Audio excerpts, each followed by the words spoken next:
Welcome to the Tech Byte on basic section patterns. I'm Beth Elliott, and today we're going to be going over what is a section pattern, where is it used, and how do I create one. So section patterns are used with the automated schedule builder.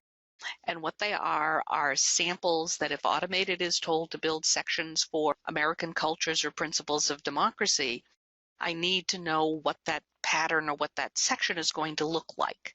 So I'm here in the staff portal under Manage, Edit Course Sections for the current year. And I can see that for my American Cultures classes, that they are full week, year long, and they meet at individual period. So my semester is year. My Principles of Democracy below that are semester courses, and they can be in either semester 1 or semester 2. But economics is only in semester 2. So I need a way to be able to tell the automated schedule builder that that's what I want, that I want my economics to only be semester 2, my Principles of Democracy can be either semester, and my American Cultures can be year long. And we do that in MMS Generations. In here, under Schedule, more schedule editing jobs is the Edit Section Patterns. I've already created a few. One is the semester 1, all week, any period, just as it is for semester 2. And if I come in and look at this, I'm going to be able to see that it starts period 1. They are 1 period long. This is not that it starts period 1, ends period 1. This is starts period 1 and it is 1 period long. If I had a double period class, it would be start period 1, end period 2 periods. The number of days and what periods I have to work with come from the database configuration for scheduling, or under the staff portal, it's Manage and it's Configure Scheduling. The semesters come from the under School, Edit Scheduling Term Definition. Now these can be year long, it can be semester, it's trimester, it's whatever you have for your school. But it gives you the ability to come in and see what's going on. The linked would be if you had, say, a science class that met full week, say period 3, and it also met on Tuesdays and Thursdays, period 4. So that's where you would link one line of your section to another. But in here, it's just a basic area that we can set up. So I'm going to click OK, and we're going to go ahead and create our year-long pattern. So I'm going to go up to the yellow plus at the top and add a new section pattern name. And I'm going to be very creative here with the name of my pattern. I'm just going to call it year. So we're going to click OK, and I give it a description. The name of the pattern is up to 8 characters. The description is up to 40.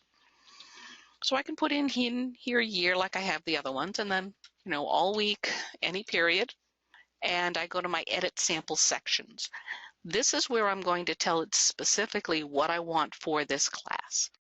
So I'm going to go ahead and add a record. Starts period 1, 1 period long. I can duplicate patterns through the last period, and it lets me do that for a total of 3 new patterns because my system is set up for 4 periods right now. But I could decide that maybe for certain grades that I don't want one of my patterns.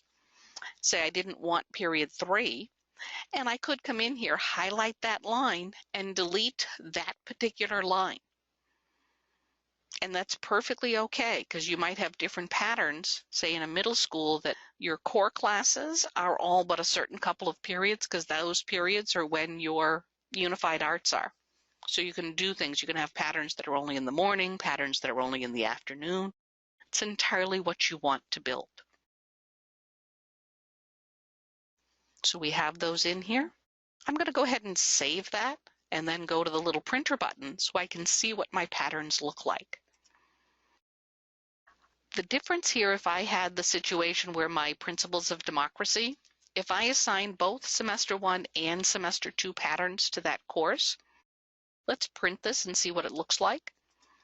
When I do that, I'm going to see that, oh, I have semester 1, periods 1 to 4, and semester 2, periods 1 to 4. So when Automated Schedule Builder uses both patterns, it's going to load up the first one alphabetically by the pattern name, and then it's going to add the second one to it also by the pattern name.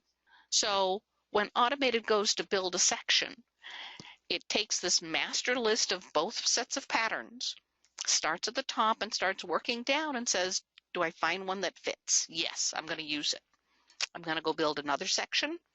Let me go back down the list and find one that fits.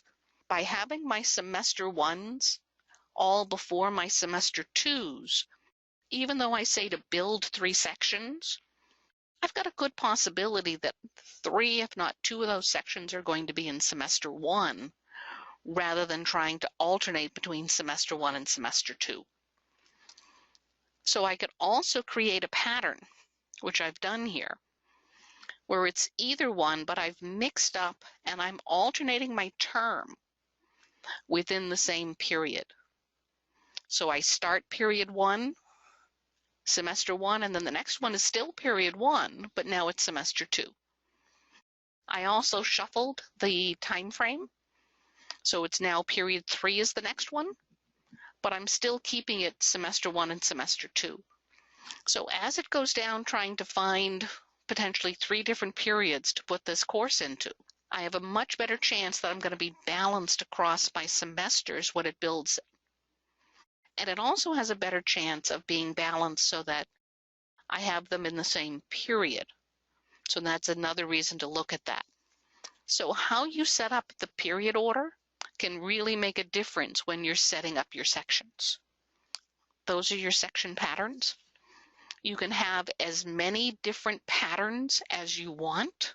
And in this printout, by the way, I could also say print only the pattern name and description. What's nice with that is it gives me a short list. Excuse me, I only had one highlighted. If I go back and select all of them, I can go ahead and print, and it's going to tell me, oh, this is the pattern I'm using. Here's the description that goes with it. And I can see that this either semester has twice the sections or samples as the others. So it's a nice quick reference to use when I'm in edit my catalog to put in what patterns they go with. That's what you need to know when you're building your section patterns. In any of this, I can go to the question mark. So if I'm here editing my section patterns, I can always go with that question mark and it's going to bring me in here. And what's really nice is it's also going to give me an overview. So you have the situation of what is a section pattern, how are they used. You can come in and take a look. So this gives you sort of an idea of, I have a year-long pattern, I have semester patterns, I have potentially quarter or trimester patterns, depending on what you have. You can come down and look at different things. So here with pattern 5, it doesn't meet period 4. Others one, it meets other periods, depending on what you need. You then look at your courses and make the determination of where they're going to meet. So it gives you an idea of what sort of thing you need to do. You also over here lets you edit the section patterns of what I name for sample name and descriptions. It'll go through what do I need to do when I come in and edit my sample sections themselves. So there's a lot of information in there. And there's some guidelines here for creating additional patterns of what sort of things are you need and how do you identify what you're currently using.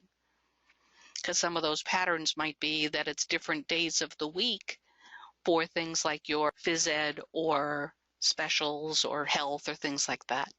So you can have as many of these as you want. So remember that the help information is here. We thank you for your participation.